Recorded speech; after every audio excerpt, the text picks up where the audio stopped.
What if humanity disappeared overnight, and the only thing left to rebuild the world was science? 1 second, the world was normal. People walked through crowded streets. Cars filled the highways. Cities glowed with endless light. And then, the sky flashed green. A strange light spread across the planet.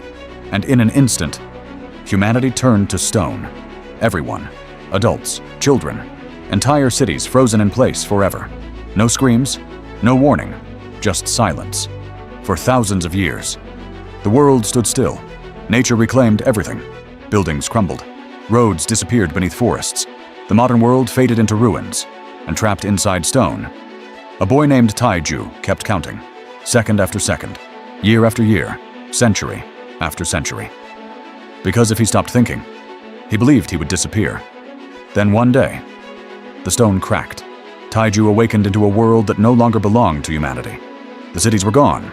Civilization was dead. Only wilderness remained. But Taiju wasn't alone, because his best friend had already awakened months earlier.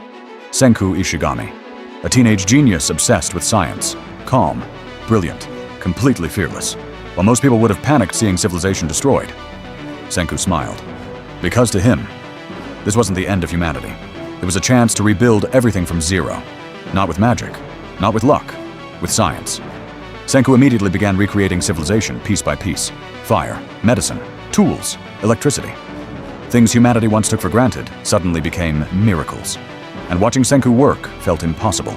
Because even surrounded by a dead world, he never lost confidence. He spoke about rebuilding humanity like it was inevitable, like science itself could never truly die. But surviving in the stone world wasn't easy. Food was limited. Danger existed everywhere. And eventually, Senku realized something terrifying. If they revived the wrong people, humanity's old violence would return too. That fear became real when they revived Tsukasa Shishio, a legendary fighter with overwhelming strength. At first, Tsukasa seemed helpful, protective, reliable. But underneath his calm exterior, he carried a dangerous belief. Tsukasa hated the old world. To him, modern civilization was corrupt. Greedy adults had poisoned humanity, and the stone world offered something new, a chance to start over. A pure world ruled only by the strong. That was where the conflict truly began, because Senku wanted to revive everyone, scientists, doctors, families, civilization itself. But Tsukasa only wanted freedom from the old world, and if protecting that dream meant killing people before they could revive, he would do it. The battle between Senku and Tsukasa wasn't just strength versus intelligence. It was two visions of humanity colliding. One believed science could save the world. The other believed humanity itself was the problem. Eventually, Tsukasa shattered the revival fluid, destroyed statues of adults before they could awaken, and declared war against civilization itself. But Senku refused to give up, because science had always moved humanity forward, even in darkness, even after disaster, even after the end of the world. And slowly, Senku built allies. Chrome, a self-taught sorcerer fascinated by science, curious, creative, someone born in the stone world who unknowingly carried the same passion as modern scientists. Then Kohaku, a fierce warrior with incredible strength, blunt, fearless, loyal, together.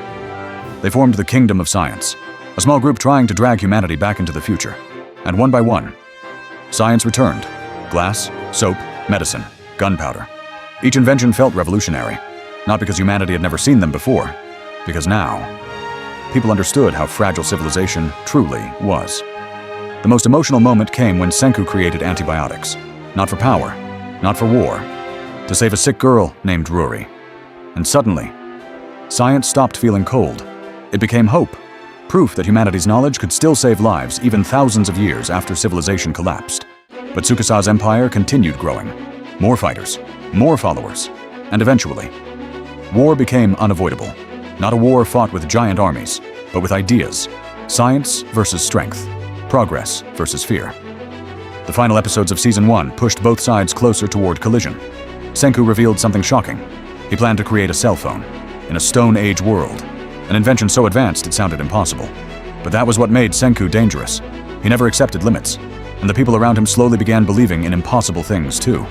Because under Senku's leadership, science stopped being complicated. It became survival, hope, humanity's last chance.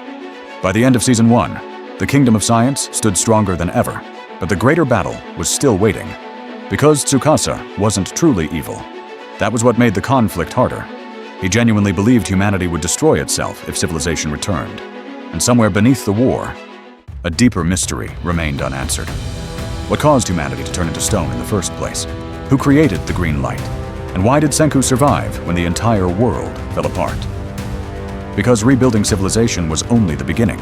The real challenge was uncovering the truth behind the end of humanity itself. And in a world where everything had been reduced to stone, one boy still stood smiling, ready to rebuild the future with science.